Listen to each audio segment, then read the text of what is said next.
Assalamualaikum warahmatullah.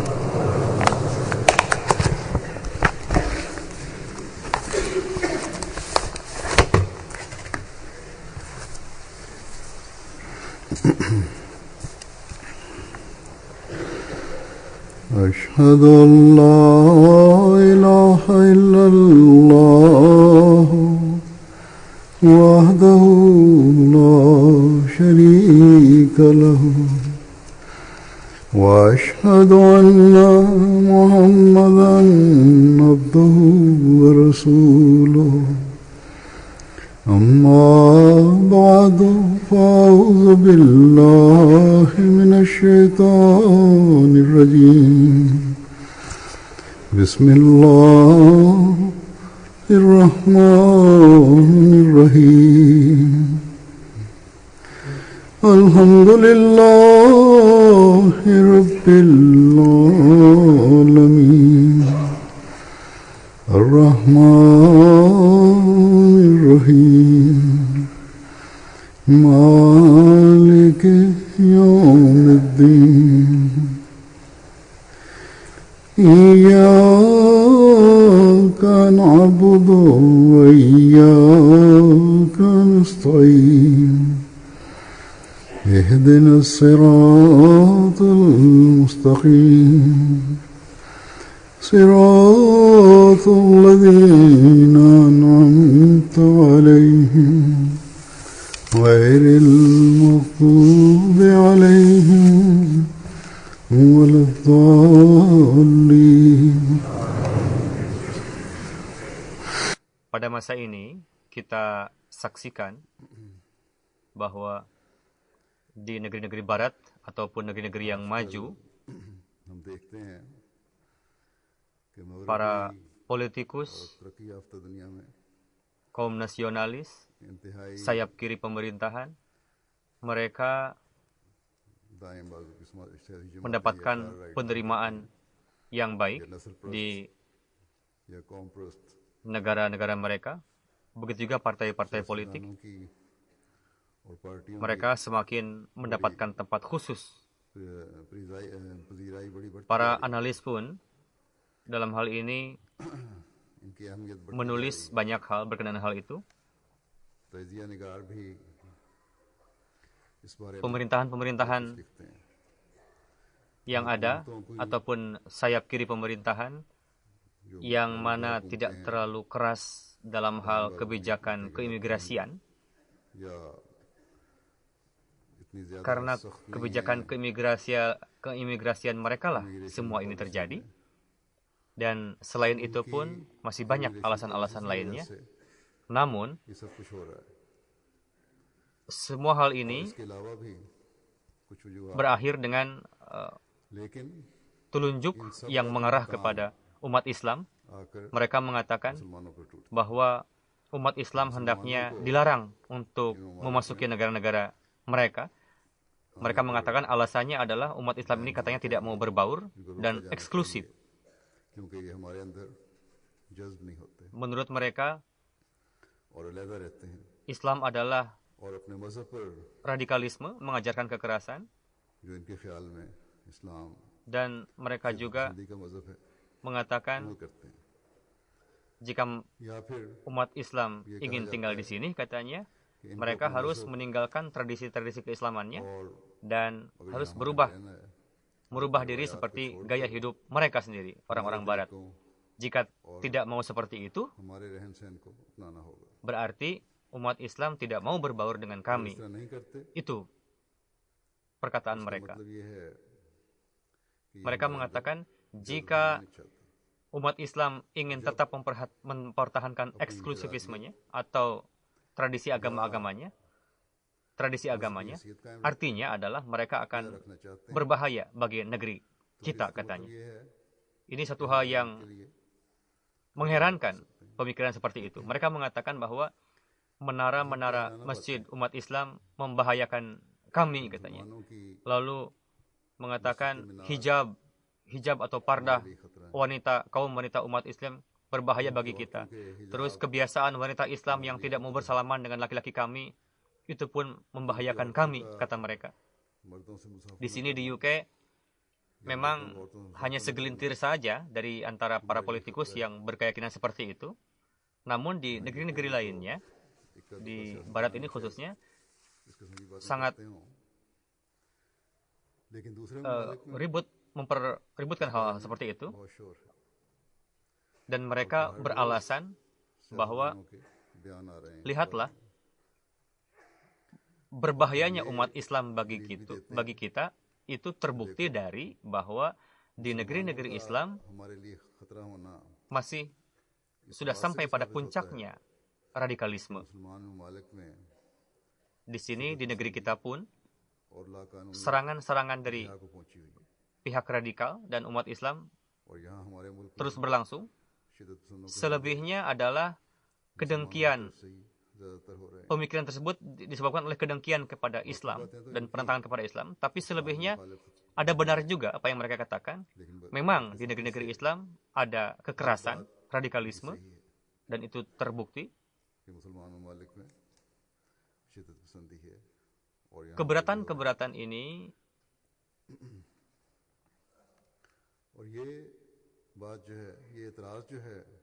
itu pun didukung oleh sikap umat Islam sendiri dalam hal ini. Seperti yang saya katakan, di UK masih ada radikalisme dari umat Islam, terlepas dari grup-grup radikal atau di negeri-negeri Islam, grup-grup yang radikal mendapatkan bantuan persenjataan dari negeri-negeri Barat sebetulnya. Dan negeri-negeri Barat ini untuk mendapatkan apa yang mereka inginkan dan kebencian yang mereka ingin zahirkan kepada Islam, mereka lakukan itu. Sebagian kekuatan Barat, mereka justru mengelola hal ini sedemikian rupa. Di satu sisi, mereka memberikan pertolongan kepada pemerintah Islam dengan secara diam-diam. Di sisi lain, bagaimana mereka mensupport kelompok-kelompok radikal dengan memberikan bantuan kepada mereka. Jika tidak ada bantuan dari pihak Barat sendiri kepada kedua pihak ini, maka tidak akan ada peperangan yang terjadi di antara pemerintah dan kelompok-kelompok radikalis ini. Sayangnya,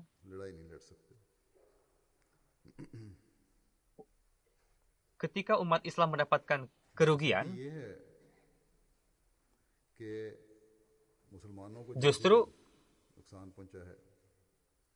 amalan-amalan umat Islam dan pembangkangan mereka dan disebabkan oleh tidak ingin melaksanakan hak kewajiban satu sama lain dan kemaslahatan pribadi diutamakan dibanding dengan kemaslahatan negara, itu terjadi. Melupakan ajaran Islam, dan ini diakibatkan oleh karena mereka tidak memperhatikan ajaran Islam. Alih-alih mereka memperbaiki diri sendiri dan mengikuti ajaran Al-Quran dan Rasulullah SAW, justru mereka malah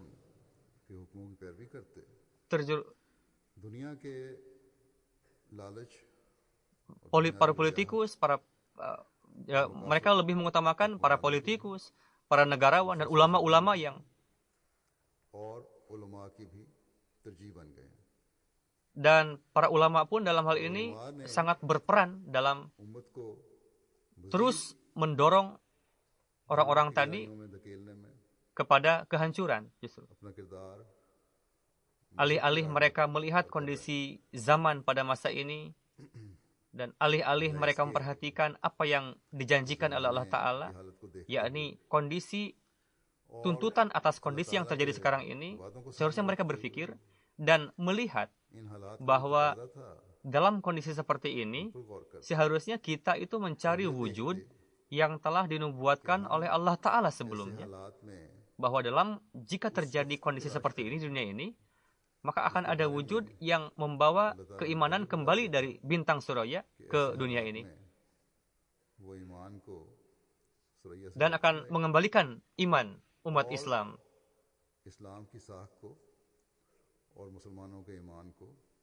orang-orang ini दोबारा कायम करेगा। tidak hanya tidak peduli, ना सिर्फ इस बात से bahkan mereka pun malah menentang utusan Allah Ta'ala ini, dan sedemikian rupa meningkat dalam penentangan, अल्लाह ताला के भेजे हुए की मुखालिफत sehingga इस कदर mereka sampai-sampai pergi ke negeri-negeri yang non-muslim untuk गैर मुस्लिमों में भी जा जाकर menggembosi मालिक में भी जा जाकर negara-negara non-muslim इसके untuk खिलाफ menentang बुग़्ज़ व नाफ़ jemaat ini. और दुश्मनी की ऐसी इंतहा की Bahkan Allah Ta'ala sesuai dengan janjinya telah mengutus utusannya ini, dan bagaimana ताला ने अपने para वादे penentang ini telah भेजा था memperlakukan मानने वालों पर भी जुल्म व umat तशद्दुद की इंतहा। Hadrat Masih Maud Islam ini secara zalim. Contohnya di Pakistan, Pakistan में तो sudah sangat उनकी आड़ में lama, bertahun-tahun, ये जुल्म व तशद्दुद के बाजार merasakan kezaliman tersebut. Di negeri-negeri Islam, कई दिहाइयों mayoritas Islam lainnya, से हो ही रहा है। mereka disebabkan karena बाज़ और इस्लामी kezaliman para ulama dan pejabat-pejabat yang jahat, mereka menjadi sasaran kezaliman, अफसरों की dan mereka terpaksa melalui keadaan itu. मुश्किलात में Di beberapa tempat kondisinya sudah lebih baik. Semoga Allah telah menurunkan karunia-Nya dan menjaga mereka. बाज़ जगह Namun pada masa ini di Aljazair, कितना अरसा रहते हैं अल्लाह ताला kezaliman ini terus meningkat. और अहमदी महफूज रहें। लेकिन आज Polisi menggerebek अलजायर में rumah-rumah orang Ahmadi. ये जुल्म बढ़ रहा है। Pengadilan-pengadilan mereka police membuat keputusan sekehendak sendiri, lalu menjebloskan para Ahmadi ke penjara. अपनी मर्जी के Terkadang करके para Ahmadi mendapatkan hukuman 1 tahun sampai 3 tahun डाल रहे हैं dengan alasan और बाज़ को katanya bahwa orang Ahmadi mengatakan bahwa kami telah beriman kepada सिर्फ imam yang dinubuatkan Allah Ta'ala, ये कहा dan कि हमने आने वाले इमाम को karena itu kita dihukum karena kita और इसलिए telah मान लिया है beriman sesuai dengan yang disabdakan oleh Rasulullah SAW. Orang-orang yang mendapatkan hukuman penjara ini यही इरशाद। atau menunggu hukuman penjara ini, ये लोग जो जेल में हैं या जिनको सजा दी गई है atau mereka yang digerebek, या सजा का इंतजार कर रहे हैं di और पुलिस को jumlah para Ahmadi ini या जिनको lebih dari 200 orang. दिया गया Namun meskipun mereka melalui kekerasan, kezaliman seperti ini, mereka tetap और सबने menyampaikan, mengikrarkan bahwa seberapapun kekerasan yang ditimpakan kepada kami, kami tidak akan mundur selangkah pun dari keimanan kami. Para Ahmadi mengikrarkan seperti itu अपने ईमान से dengan mengatakan bahwa बस अहमदी तो जब इस बात का ऐलान करता है कि मैंने अल्लाह ताला और उसके रसूल सल्लल्लाहु अलैहि वसल्लम kami akan mengutamakan Allah Ta'ala dan Rasulnya, dan untuk itu jika kami terpaksa harus melakukan pengorbanan yang besar, kami akan lakukan. चीज पर तरजीह देनी है और इसके लिए बड़ी से बड़ी कुर्बानी भी करनी Tidak akan ada yang bisa menggoyahkan keimanan kami. फिर Namun orang-orang yang melakukan kezaliman ini, dan mereka lakukan itu atas nama Islam, उसको कोई नहीं हिला सकता atas nama Allah Ta'ala dan Rasulnya, ingatlah और इस्लाम के नाम bahwa Allah Ta'ala tengah memperhatikan orang-orang yang terzalimi ini, जुल्म हो रहे हैं dan orang-orang yang dizalimi ini, yang mazlum ini, doa-doanya sampai kepada arasy ilahi. मजलूम को देख रहा है और मजलूम की दुआएं Apapun yang diputuskan di pengadilan Allah Ta'ala, orang yang mendapatkan hukumannya tidak akan selamat di dunia ini maupun di akhirat. Hendaknya mereka takut dengan takdir ilahi, ना दुनिया dan में alih-alih ना आखिरत mereka melakukan kezaliman kepada para Ahmadi, को अल्लाह ताला की तकदीर से lihatlah sebetulnya kondisi mereka sendiri, और बजाय dan अहमदियों पर मजालम ढाने के अपनी हालतों को देखें mereka yang menjadi penyebab tercemarnya nama Islam, हुजूर तालीम को कि hendaknya mereka melihat हुजूर तालीम की बदनामी का bahwa जो बायस बन रहे apakah tujuan ini हैं, ये लोग telah disebutkan Allah Ta'ala कि क्या ये मकसद jika mereka अल्लाह ताला ने simpati इनकी जिंदगियों को kepada Islam, बताया था इस्लाम का अगर दर्द रखने वाले yakni होते हैं उलमा, para pejabat, para hakim yang berada di balik fatwa para ulama, दूसरे ketika Islam हालतों के di- जज चल रहे हैं diserang dengan berbagai keberatan, seharusnya para ulama berpikir, bersatu इस्लाम पर एतराज हो रहे हैं bahwa Allah Ta'ala telah berjanji bahwa Islam ini akan menyebar di seluruh dunia. Namun, apa yang terjadi?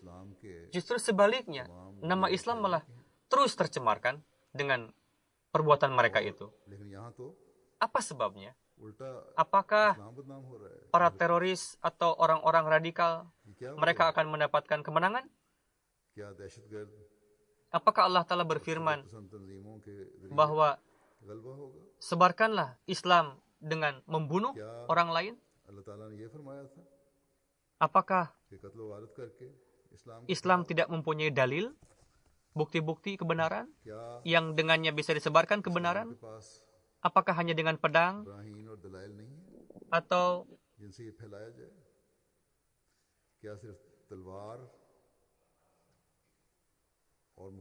membinasakan orang-orang yang tidak berdosa dari lawan-lawan firkah mereka, lawan-lawan agama mereka, membunuh para perempuan, anak-anak yang tidak berdosa dengan membunuh mereka? Apakah itu berarti pengkhidmatan di mata mereka? Jika memang anggapan mereka seperti itu, dan dari amalan para ulama garis keras tadi, dari amalan mereka nampak bahwa pikiran mereka seperti itu. Inilah orang-orang yang merupakan yang membangkang perintah Allah Ta'ala dan Rasulnya.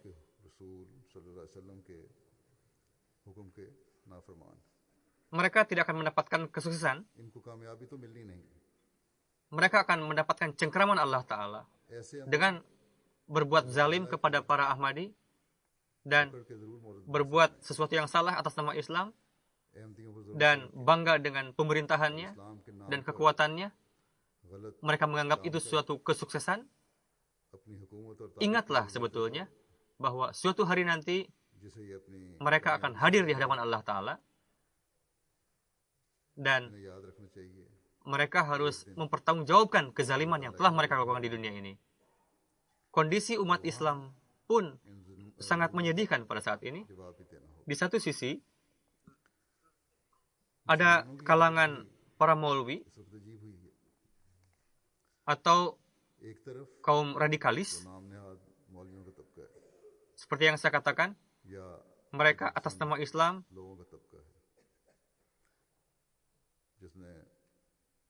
menciptakan kerusuhan.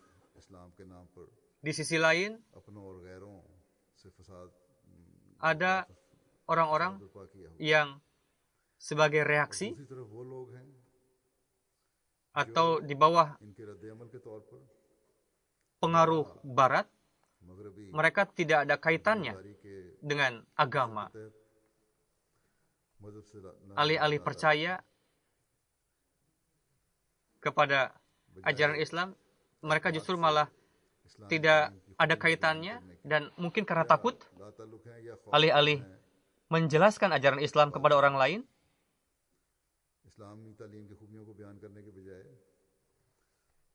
alih-alih mengatakan hal-hal duniawi yang bahwa itu keliru, justru malah setuju dalam hal keburukan.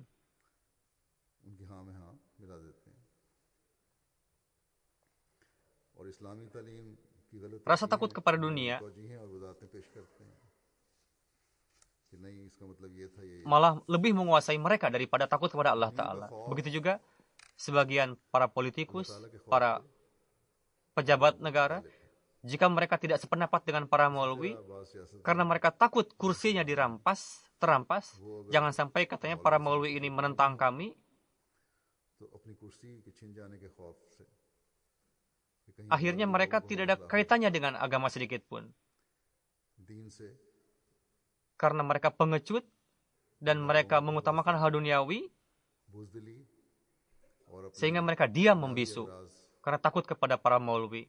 Seolah-olah di antara umat muslim, setiap kalangan yang mengingkari utusan ilahi, utusan Allah Ta'ala,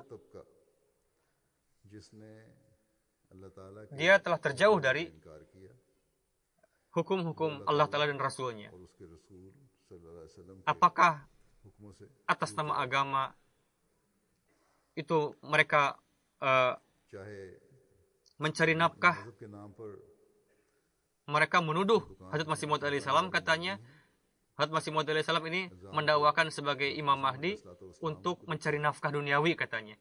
Tapi sebetulnya pada hakikatnya para maulwi inilah yang melakukan semua ini demi untuk mendapatkan इन लोगों ने आसान mata pencaharian, dan mereka melakukan penentangan kepada Masih Maud alaihissalam demi untuk mendapatkan sesuap nasi, इस्लाम की मुखालफत को बनाया होगा yang karenanya kita melihat mereka mencaci, maki, menghina.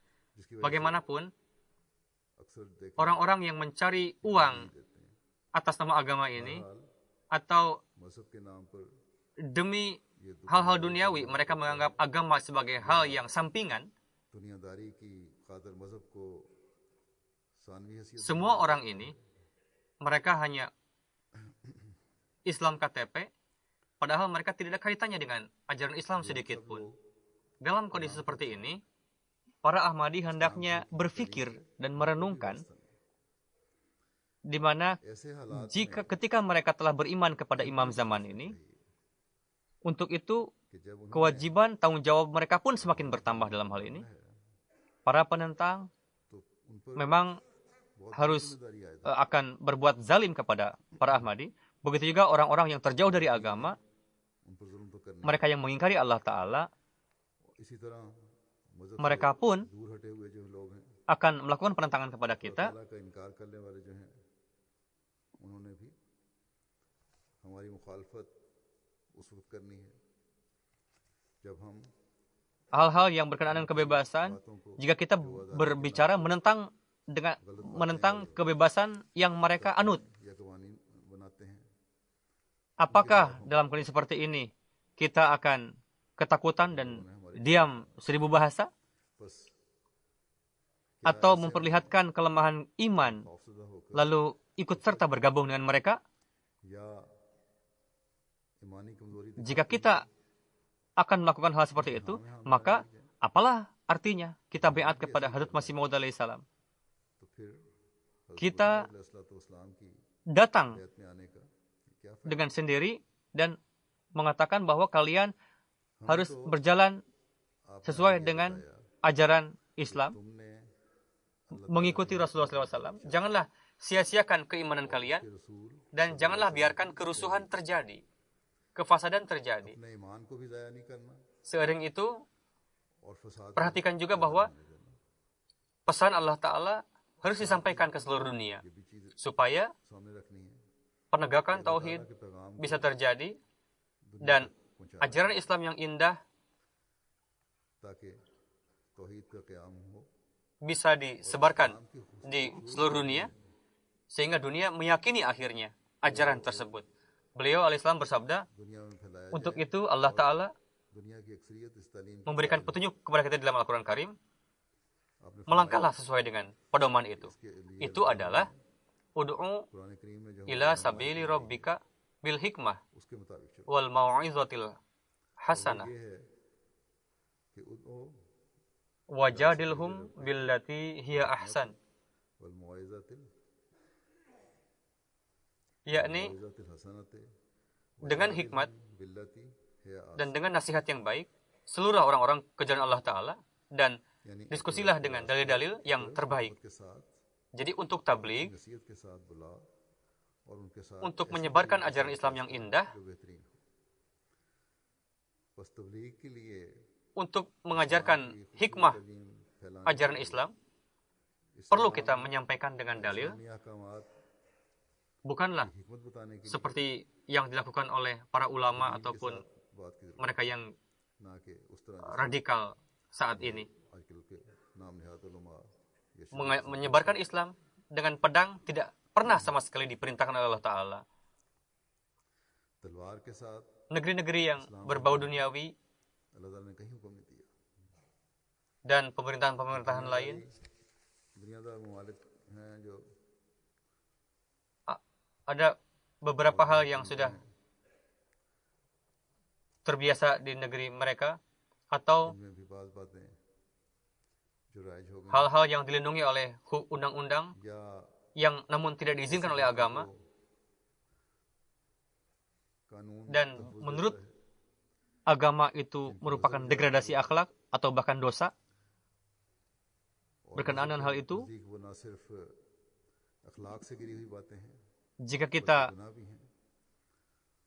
ingin melakukan dan pihak lain marah, maka untuk sementara waktu bisa dihindarkan. Inilah saat ini tuntutan hikmat. Namun tidaklah mungkin bahwa kita untuk itu karena orang-orang marah lalu kita ikut serta kepada mereka, dengan mereka. Jika kita takut atau terdampak oleh hal-hal duniawi, lalu kita ikut serta bergabung dengan mereka, ini keliru. Lalu kita akan terjerumus di dalam dosa yang mereka lakukan juga. Jadi Hazrat Masih Maud Islam bersabda, ayat jadilhum billati hiya ahsan bukanlah menghendaki bahwa supaya untuk kita tidaklah mengizinkan untuk kita terus bersikap lembut sehingga kita terjerumus di dalam hal-hal yang buruk. Bukanlah itu hikmah disebutnya. Melainkan hak itu dilakukan tanpa fasad. Lakukanlah hak kebenaran dengan tidak tercipta kefasadan.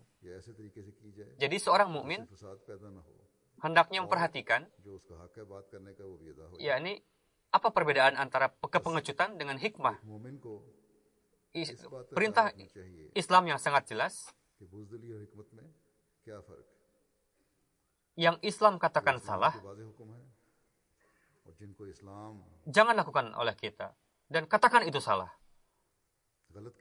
Dan seiring dengan itu, jangan juga kita melakukan perlawanan dengan keras kepala. Hazrat Masih Maud bersabda, ketika kalian berdialog dengan orang lain, berdialoglah dengan hikmat dan nasihat yang baik, yakni dengan kelembutan dan adab. Memang benar bahwa banyak sekali di zaman ini maulwi yang jahil dan bodoh beranggapan bahwa dengan jihad dan talwar, dengan pedang, menyebarkan dengan agama dengan pedang dan jihad adalah sangat memberikan pahala yang banyak katanya. Justru mereka keliru dengan berpikiran seperti itu. Dan kesalahpahaman mereka ini tidak bisa menjadi dasar melontarkan tuduhan kepada Al-Quran. Tidak bisa. Masing-masing bersabda, memang benar. Kebenaran dan kebenaran yang hakiki tidak memerlukan paksaan. Melainkan paksaan itu membuktikan bahwa dalilnya lemah. Kepada Rasulullah SAW telah diwahyukan fasbir kama sabaru ulul azam, yakni bersabarlah seperti yang sama ukurannya dengan seluruh para nabi. Jadi jika dikumpulkan kesabaran seluruh para nabi, maka tidak akan melebihi kesabaran engkau. Lalu bersabda, la ikraha fiddin. Di dalam agama hendaknya tidak ada pemaksaan. Lalu bersabda, ud'u ila sabili rabbika bil hikmah wal mau'izatil hasanah, yakni dengan hikmah dan nasihat yang baik, berdialoglah, bukan dengan kekerasan. Lalu bersabda, wal kaziminal ghaiz wal 'afina 'anil nas, yakni orang mukmin adalah orang yang menahan emosi dan memaafkan orang-orang yang zalim dan tidak menjawab kesia-siaan dengan kesia-siaan lainnya. Apakah Tuhan bisa mengajarkan ajaran untuk membunuh orang-orang yang mengingkari agama kalian dan merampas hartanya, lalu mengusir orang-orang dari rumahnya? Melainkan yang sesuai dengan perintah ilahi, yakni orang yang mengusir kalian dengan pedang, dia akan terbunuh dengan pedang juga. sesuai dengan yang telah mereka lakukan. Beliau bersabda, di mana ada tertulis bahwa bunuhlah orang-orang yang ingkar dengan pedang. Ini merupakan pemikiran para maulwi yang bodoh, yang tidak ada hakikatnya sama sekali. Para maulwi yang mengatasnamakan mereka menyebarkan Islam, atau orang-orang yang menentang Islam, dengan mengatakan, bunuhlah orang-orang yang mengingkari Islam, katanya. Jadi inilah ajaran Islam. Untuk itu mereka tidak tertarik untuk menyampaikan pesan Islam, atau seperti yang disabdakan oleh Masih Maud alaihissalam, para maulwi yang bodoh. Namun kita di dalam diri umat Islam juga, dan non-Muslim, dan di dalam non-Muslim juga, hendaknya kita menyebarkan ajaran Islam yang baik, yang benar. Untuk itu, di setiap kawasannya masing-masing, setiap para Ahmadi hendaknya menaruh perhatian, karena jika orang-orang ini bersembunyi atau hidup di dalam kemunafikan, atau memiliki pandangan radikalisme, saat ini ada grup-grup yang sudah menyampaikan secara terang-terangan. Tidak hanya keluar, mereka pun saling membunuh antara umat Islam sendiri dan mencemarkan nama baik Islam. Semua mereka menentang Ahmadiyah, jemaat.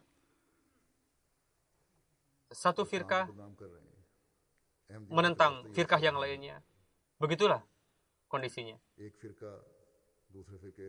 Dalam kondisi seperti ini, tugas para Ahmadi semakin meningkat. Hadrat Masih Maud alaihissalam bersabda, ingatlah, orang yang melakukan kekerasan dan mudah emosi, makrifat dan hikmah akan hilang dari mulutnya, dan hati akan dimahrumkan dari perkara hikmah. Orang yang di hadapan lawannya cepat emosi, tidak terkontrol lagi, berkata lancang, kotor, akan dimahrumkan dari mata air kelembutan. Emosi dan hikmah tidak mungkin bisa menyatu. Orang yang dirundung emosi, akal mereka bodoh.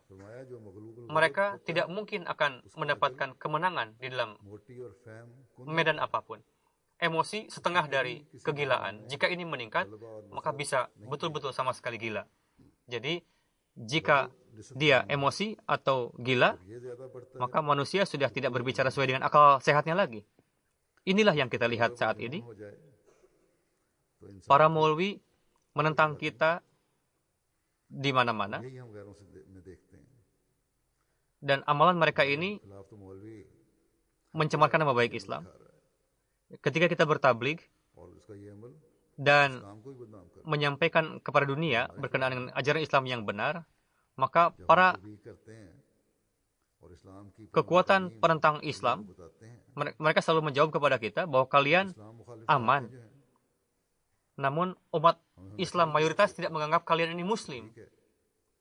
Untuk itu kalian tidak bisa menjadi wakil dari Islam, duta dari Islam. Dalam kondisi seperti ini, tantangan kita semakin meningkat bagi kita.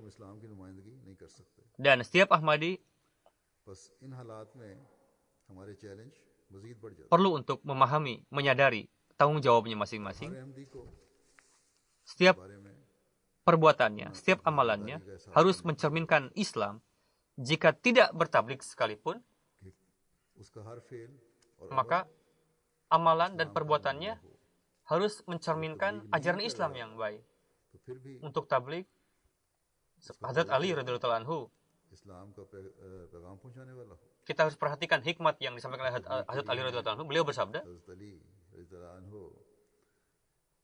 di dalam hati ada hasrat dan kekotoran untuk yang akibatnya tidak siap untuk mendengarkan hal-hal yang baik. Terkadang manusia terkadang tidak siap untuk mendengarkan sesuatu ataupun terkadang tidak siap, tidak mau. Untuk itu, masuklah ke dalam, perhatikanlah bagaimana sebetulnya keadaannya, bagaimana kekotoran yang ada dalam diri orang ini. Lalu mulailah pembicaraan. Ketika mereka sudah siap untuk mendengarkan perkataan kita. Jadi kita harus memperhatikan hal tersebut. Hadrat Masih Maud alaihissalam memberikan petunjuk kepada kita, hendaknya ketika kita berbicara, pikirkanlah terlebih dulu dan singkat. Dengan banyak berdialog, banyak berdebat, tidak ada faedahnya.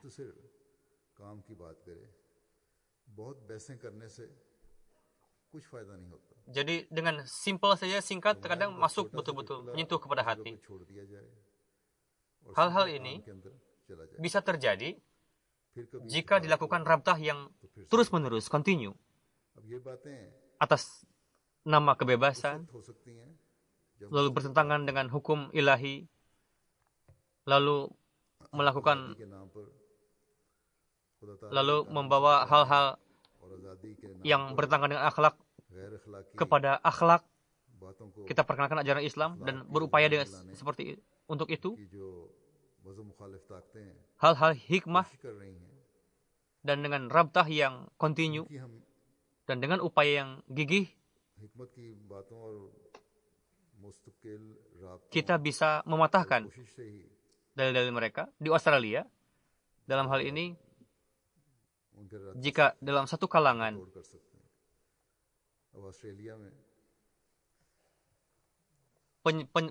permusuhan kepada Islam sudah sampai kepada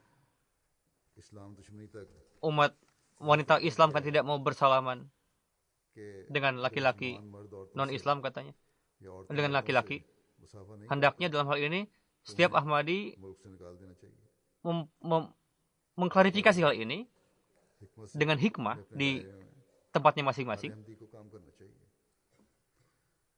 Atau di tempat-tempat ada yang mereka bertentangan dengan pardah ataupun pembangunan masjid atau menara dan sebagainya. Atau mereka mengatakan untuk mengusir orang Islam katanya dari negerinya. Atau Presiden Amerika, mereka ingin, beliau, memang ini merupakan dampak dari pemikiran yang menentang kepada Islam. Dan justru amalan ini didukung oleh perbuatan buruk dari segelintir umat Islam.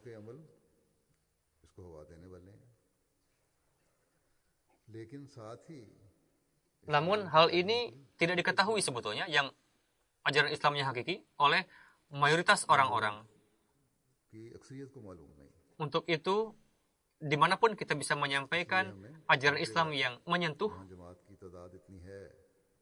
acara-acara tabligh kita, program-program tabligh kita, buatlah program-program yang menyentuh dengan menyampaikan pesan perdamaian kepada mereka di negeri-negeri yang mereka menentang Islam. Untuk mematahkan penentangan itu, jika kita bisa mematahkan upaya penentangan itu, hanya orang Ahmadiyah yang bisa melakukannya, mematahkan penentangan mereka kepada Islam. Umat Islam yang lain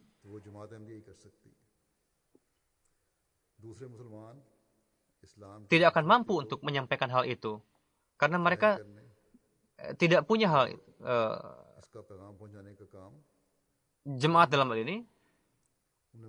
Tugas ini ditakdirkan hanya dilakukan oleh pengikut Hadrat Masih Maud alaihissalam.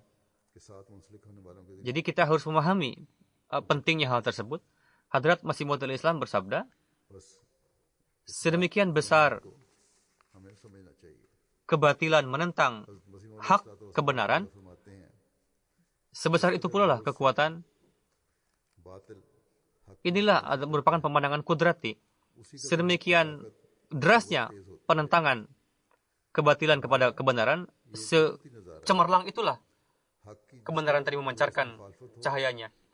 kita bisa perhatikan di tempat mana penentangan kepada jemaat yang sangat banyak, di sana jemaat bangun, gigih, hidup.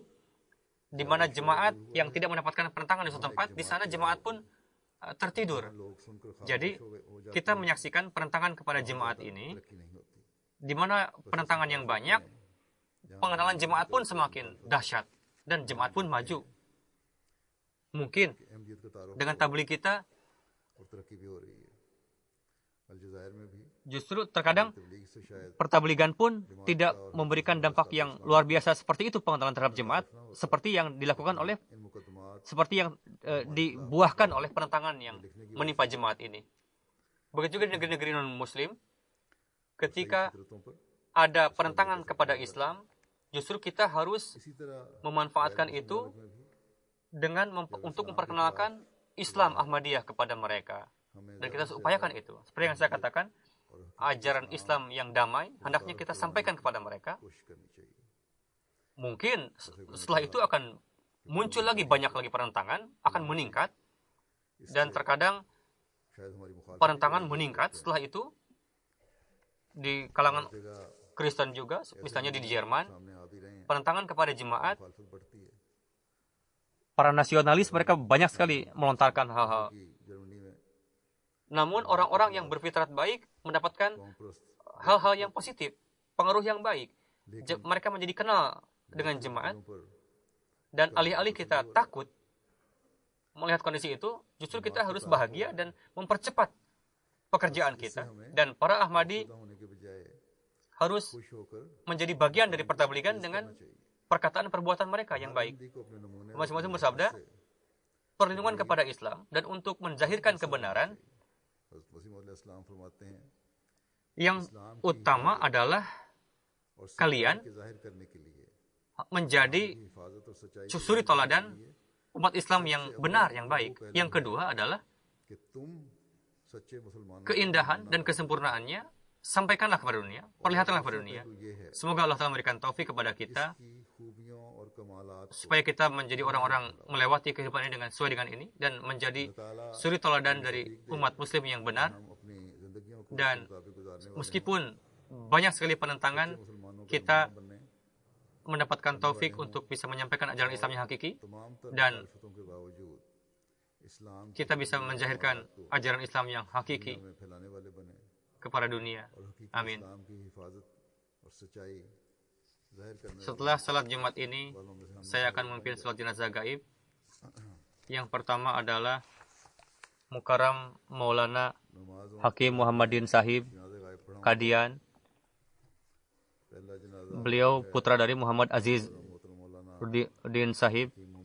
Beliau wafat pada tanggal 15 Maret 2017 pada umur 97. Innalillahi wa inna ilaihi raji'un. Kakek beliau Hakim Mauluddin Sahib adalah sahabat Hadrat Masih Maud alaihi salam dan termasuk ke dalam 313 sahabat Masih Maud alaihi salam. Nama beliau disebutkan oleh Hadrat Masih Maud alaihi salam di dalam buku beliau. Ada dua buku beliau alaihi salam. Hadrat Hakim Mauluddin Sahib, beliau adalah kepala sekolah di Kangra.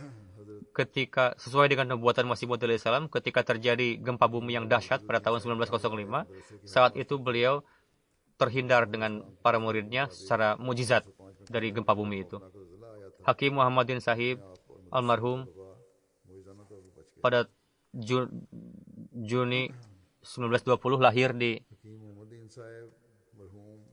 metrik di Lahore, di Kadian. Lalu di College Lahore beliau melanjutkan pendidikan. Lalu Hakim Haziki, gelar Hakim Haziki beliau raih. Sampai 94 beliau sebagai master di stasiun kereta api. Lalu beliau menyampaikan permohonan wakaf atas gerakan pencarangan Hadrat Muslim Maud. Beliau radhiyallahu menyampaikan, lanjutkanlah pekerjaan dan lanjutkanlah juga tabligh. Beliau sangat berhasrat untuk setelah mendengarkan khutbah huzur kedua, lalu atas pencanangan huzur kedua untuk mewakafkan hidup.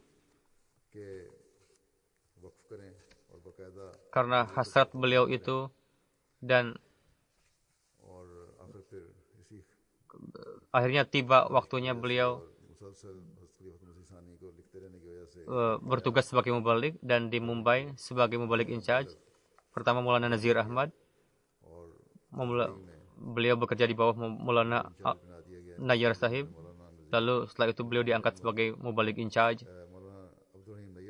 Secara umum beliau di lapangan selama 25 tahun.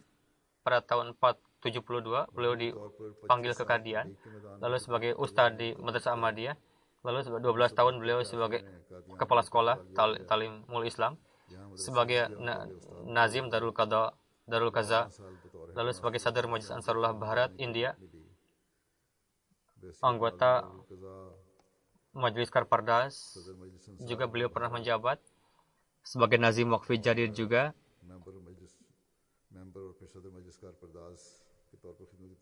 Pada tahun 2011 beliau diangkat sebagai Sadar Anjuman Ahmadiyah, dan sampai tahun 2014 dari sisi itu beliau masa pengkhidmatan beliau sangat luas sekali, bertahun-tahun, dan beliau pun pergi haji sebagai haji badal. Tilawat Quran Karim beliau sering lakukan dengan baik, suara beliau sangat baik. Wasiat beliau awalnya 1/10, beliau tingkatkan 1/7, lalu 1/15. Musi, beliau seorang musi.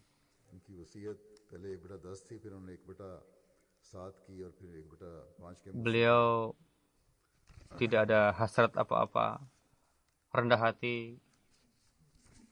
Beliau pernah bekerja di bawah yang lebih junior dari beliau dan bekerja di bawah para mubalik yang lebih junior dari beliau. Semoga Allah Ta'ala meninggikan derajat almarhum dan anak keturunan beliau. Beliau 3 anak perempuan,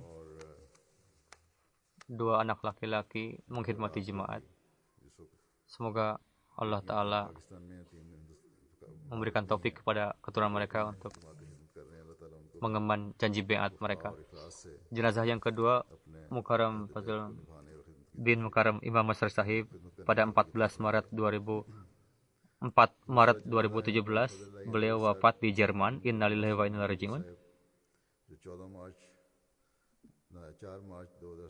Pada tahun 1927 beliau lahir. Pada tahun 40 beliau lulus FSC di Talimul Islam College Kadian.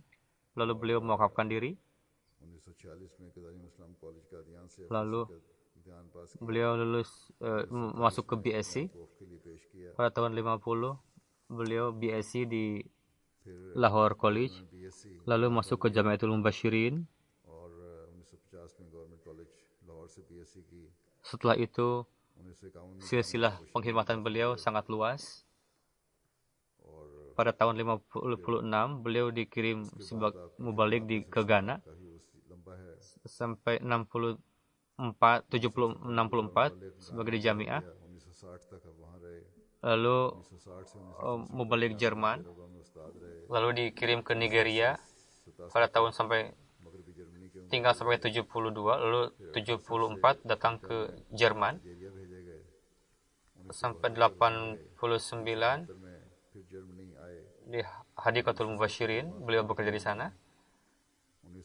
Additional Islah Irsyad Talimul Quran pada sampai tahun 82 sebagai mubalik Gambia sampai tahun 83, lalu dipindahkan ke Nigeria, Gambia, lalu pergi ke Pakistan, lalu di Jamiah sebagai Ustadz Rabwah dan sampai 86 में वापस 88 beliau di Wakalat Tasnif. फिर तौफीक पाई और Setelah itu 1988 में आपका तकर्रुर फिर वकालत तसनीफ में हुआ beliau pensiun, तब फिर lalu beliau pergi ke Jerman.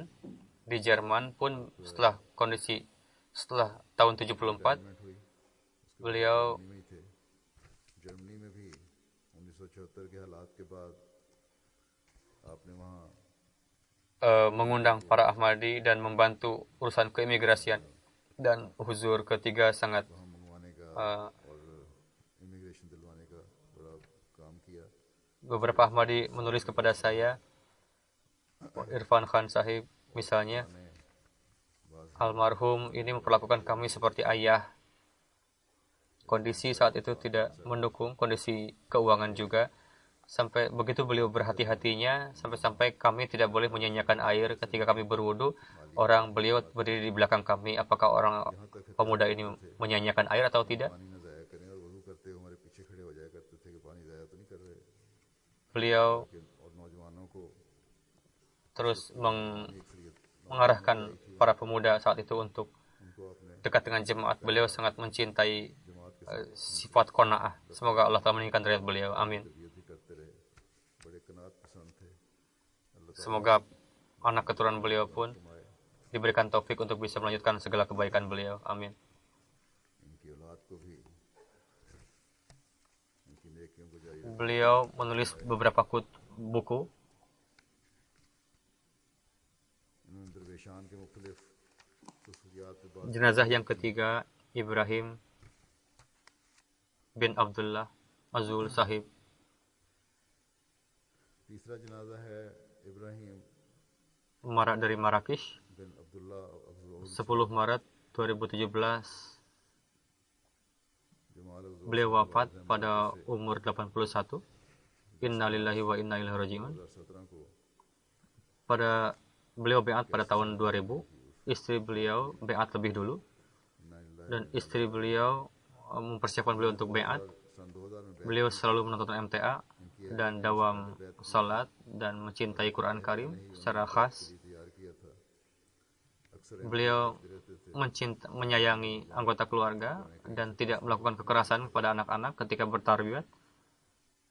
Beliau selalu menyatukan keluarga dan dermawan dan suka silaturahmi. Beliau menolong orang lain yang lemah dalam ekonomi untuk memperbaiki ekonomi mereka. बहुत नुमायां थे Sifat लिहाज से कमजोर भाइयों को menghormati tamu adalah khas beliau. करके Menghormati tamu jemaat juga. करने की कोशिश करते मेहमान नवाजी इनका खास वस्त था Dari sejak muda beliau terkenal jujur, sampai-sampai orang dimanapun beliau bekerja, जवानी से ही selalu beliau menyerahkan harta beliau kepada कि जिस शख्स के पास almarhum. वो अपना सारा सामान तजारत Sampai pada सामान तजारत और अमवाल masa terakhir beliau senantiasa dawam salat, dan हो जाते थे semoga Allah telah meninggikan derajat beliau आखिरी उम्र में बीमारी की हालत में dan memberikan kesabaran kepada keluarga yang ditinggalkan फरमाए dan terjalin hubungannya dengan khilafat dan jemaat. Amin. रवायकीन को भी सब्र और हौसला अता फरमाए और खिलाफत और जमात से वाबस्ता रखे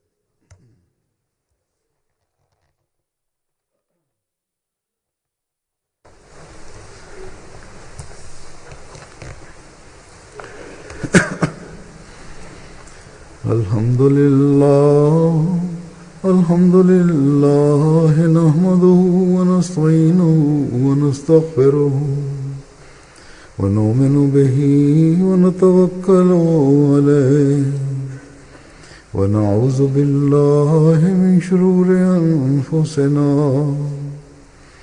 ومن سيئات أعمالنا من يهده الله فلا مضل له ومن يضلل فلا هادي له ونشهد أن لا إله إلا الله ونشهد أن محمدا عبده ورسوله عباد الله رحمكم الله إن الله يأمر بالعدل والإحسان وإيتاء ذي القربى وينهى عن الفحشاء والمنكر والبغي يعظكم لعلكم تذكرون